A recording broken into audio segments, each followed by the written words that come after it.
I mean, she moves absolutely beautifully. Her attitude is for a young puppy. It's absolutely wonderful. Your pace is awful. Yeah. Really, that should have been a bit brisker, so it was normal pace. So she's going to trot. So she, and also she had a lot of weight in your hand, so that you were getting compressed. Sort of thing. I think that with a dog with that amount of talent, it's much nicer to have a very light hand touch, so the dog is actually using its own body weight. The minute they start pushing into your hand, it just makes it crunchy. You know, concertina. Yeah, and it is a little harder. It's a little more difficult to do it like that. Sorry? Yeah, with food. You can take her off the lead.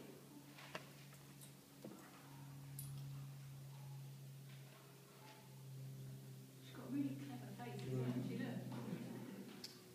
Yeah, she takes after her breeders. Right, now says that's my face. I thought she was one of your so. Come back. So if you want to do slow pace, that's absolutely fine. Your slow pace would be on a right circle, and it would be sort of about that pace. Yeah, and you would feed for her walking. It's all down in the books. Feed. If you're doing normal pace, it needs to be fast enough so that she can trot. And that was, again, very, very slow. So this time I'd like you to do not a flat out walk, but fast enough so that she can move comfortably. Fast enough. Lower your hand in it. Yes, she is. Go. Feed there. Stop there. Stop. Feed. Feed her again. Make her stretch up and higher for food. That's perfect. Absolutely perfect. Right, okay, again, do a little left twist with a duck. And you're getting a little bit of the wandering off that you could avoid there if you were putting your hand. Lower your hand as you're jumping and go again. Faster. Feed. So stop. No, don't try and feed her on the move, please. Feed. Feed again quickly. That's a really good one when you can get your hand away and the dog stays in the position it was in. Right, feed. I'm not bothered at all whether she sits at the moment. We can play around with that afterwards. At the moment, the important thing is to get her moving. Right, so slow pace this time. She really is quite outstanding, you know. She's absolutely brilliant. Slow pace. Slow. Walk. Lower your hand a little bit. Never mind the hand. Slow. Still a right circle, but make the circle a little smaller when you're doing slow pace. Slow. Feed. Did you feel the moment when she went from a sort of rather silly trot to actually registering that she should walk, and it was a lovely walk as well? And a lot of dogs that trot well don't walk well. Feed there. Feed her again. Take your hand away and feed her again. So pass the food across and feed her again. Right, now the next time you're going to do the same thing again, but when you're happy with it, you're going to click and run off up the horse so she chases you, so we get a bit of a high level rewarding. So walk, click, go! Yes. Feed! Fantastic. Do you want me to come back with it? Yeah, please. Just keep going straight out to the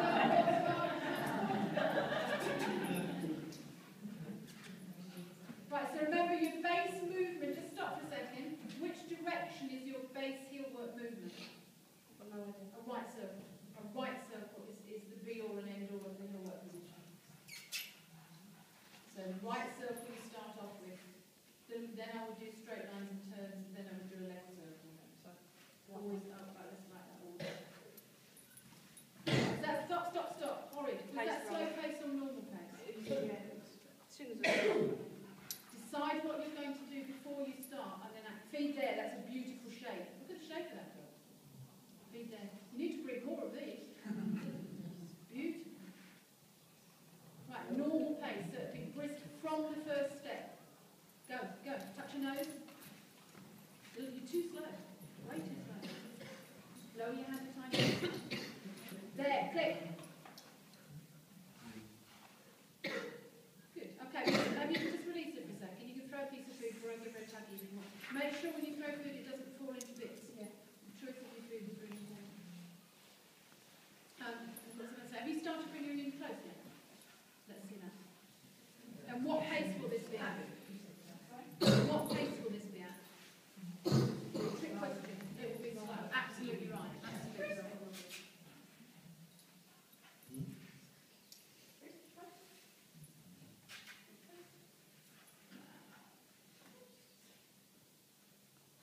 Trying to get that circle around to heel a little bit more controlled on your hand.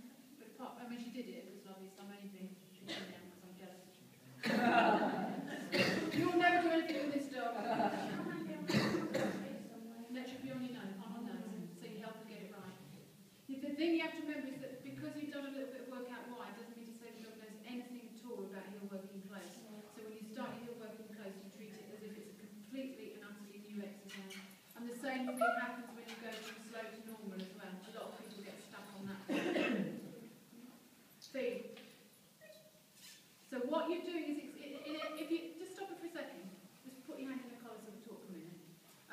The effect you're trying to have is really exactly the same as we were talking about with Matty and the going around the centre marker, is that you are selling this position to the dog.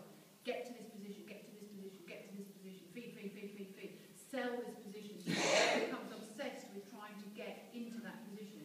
Once you've got that, it's relative, well, it's not relatively easy because it's always quite difficult, but it's easier than to move around and have the dog striving to get back to that position again. So a lot of it is dependent on how much the dog actually wants to be there. And that's what you're trying to sell at the moment. You may start your work and just do one little tiny pace and then immediately stop it again and sell the position. A tiny little turn, sell the position. Okay, again. So you've got food. I would prefer if you didn't say, keep saying close unless it's absolutely right, because there's no need to. Feed. Straighten her up and feed again. So that initial decision to move to heel can get a piece of food, and then you can do the straightening up afterwards. Feed again. Don't be too picky about the foot target, because you can do that separately. Right, into a slow pace. Put your hand on your thigh. Feed. Feed again. Just straighten her up a little bit. Feed. No, that's fine. Feed. Feed again.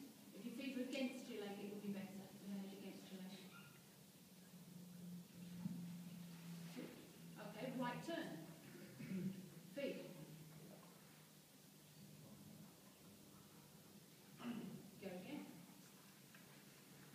Feed. Straighten her up. That's stuffing another bit of food in her gob because she stayed there beautifully that time. Go again. Take your hand. Don't let her bully your hand because it really spoils your work. Right, left twist. Feed. And if you're going to feed for a left twist, you need to feed as the dog's facing in that direction. So the actual twist, not back to heel again. Feed.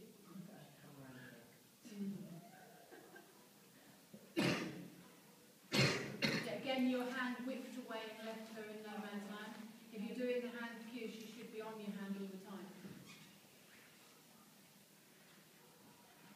Feed. Feed again. That's a nice foot target. Click, run away. Click, run away. That's, you got it. When you've got something like that foot target, just get out of it as fast as you can before it goes wrong. Run back again. Feed. Super. I think, I don't want to push you on much further than that because I think that it would be better consolidating that sort of thing and building it up gradually as you feel more confident with it. Obviously, you need to do the sit at heel against the wall, you need to do the clock face so she can back up.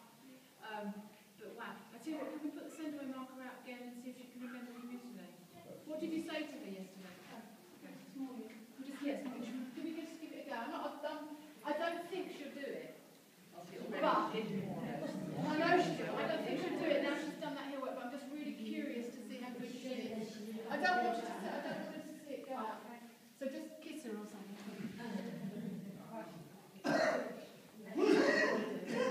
Do you think she'll do it? Hands up who thinks she's going to do it. Hands up who thinks she isn't going to do it. No pressure then.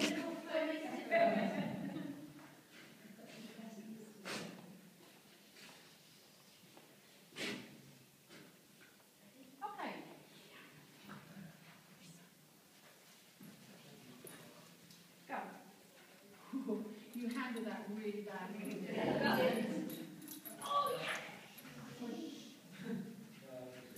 Yeah, you didn't really give her a chance because you were rummaging about in your food pouch and you were pointing and you were getting her attention, waving your hands about, so she didn't really have time to and said go. You should have just stood here like a dead thing and said go.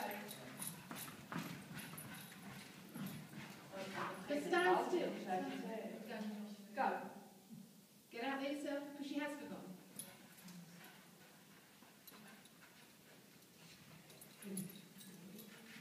Yes! No, yes. Oh! You just get out there and think. You're telling her what you're going to do. You're not clicking it. We don't do click anymore.